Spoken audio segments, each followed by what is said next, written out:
Day 10 off 21 days hard weight loss challenge. పొద్దున్న లేసి weight check చేస్తాను, 6750 ఉన్నాను. సూపర్, అసలు వెయిట్ బాగా లాస్ అవుతున్నాను రోజు రోజుకి. అదే నా మోటివేషన్ పాయింట్.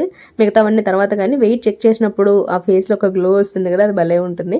సో దాని తర్వాత అయితే వర్కౌట్ 1 అయితే స్టార్ట్ చేసేసాను. అంటే మార్నింగ్ వర్కౌట్స్. నేను 2 వర్కౌట్స్ చేస్తున్నా కదా, మార్నింగ్ ఒకటి ఈవినింగ్ ఒకటి. సో ఇదైతే మార్నింగ్ వర్కౌట్స్ అనమాట. అది కంప్లీట్ చేసుకున్న తర్వాత డీటాక్స్ డ్రింక్ ప్రిపేర్ చేసుకున్నాను. డీటాక్స్ డ్రింక్లో నేను మోస్ట్లీ చెక్క యాడ్ చేసుకుంటున్నాను. ఆ టేస్ట్, ఆ ఫీలింగ్ నాకు బాగా నచ్చుతుంది.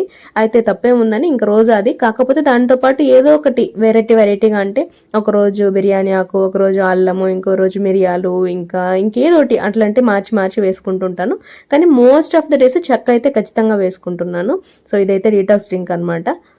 మీకు ఒక చిన్న టిప్ షేర్ చేద్దాం అనుకున్నాను. అయితే మీరు ఇప్పుడే కానీ వెయిట్ లాస్ జర్నీ స్టార్ట్ చేస్తూ ఉంటే మీరు ఒకేసారి ఇట్లా ఎక్కువ రూల్స్, ఎక్కువ కండిషన్స్ అస్సలు పెట్టుకోకండి. సీరియస్లీ చెప్తున్నాను. కొంత పాయింట్ తర్వాత మీరు ఖచ్చితంగా స్టాప్ చేసేస్తారు.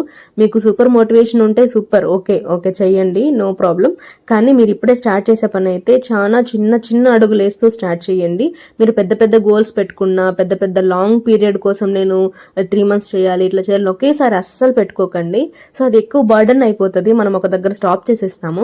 కాబట్టి 1 week అట్లా పెట్టుకోండి. అందులో కూడా చిన్న రూల్స్, అంటే ఒక్కొక్క స్టెప్ గా చేస్తూ వస్తే మనకి కొంచెం యాడ్ చేసుకుంటూ వస్తే మన బాడీ కూడా అలవాటు అవుతుంది. సో అది చిన్న టిప్ షేర్ చేద్దాం అనుకున్నాను. హ్యాపీగా ఎంజాయ్ చేస్తూ చేయండి వెయిట్ లాస్ జర్నీ. సో ఇదనమాట. ఈ రోజు అయితే ఏమేమి తీసుకున్నానో ఆల్రెడీ చూసేసారు కదా. నేను అవన్నీ ఎక్స్ప్లెయిన్ చేయాలనుకోవట్లేదు, ఎందుకంటే 21 days నేను ఏం తీసుకుంటున్నాను అనేది ఎక్స్ప్లెయిన్ చేస్తూ కూర్చుంటే మీకు బోర్ కొడుతుంది కదా. ఉపయోగపడే మాటలు ఏమైనా చెప్దాము చూపిస్తూ, అంటే నేను ఏం తీసుకుంటున్నానో చూపిస్తూ ఉపయోగపడే మాటలు ఏమైనా చెప్దాము అన్నదే నా ఇంటెన్షన్. సో ఈరోజు కూడా సక్సెస్ఫుల్గా 1000 calories కంప్లీట్ అయిపోయింది.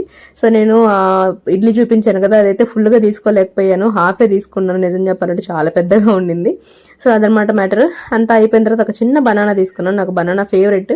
అదే కాకుండా చికెన్ తీసుకున్నా కదా, కొంచెం బాగుంటుందని లాస్ట్గా బనానా అయితే తీసుకున్నాను. సో మన వీడియో ఎలా ఉంది, లైక్ షేర్ చేయండి, కామెంట్ చేయండి. బాయ్.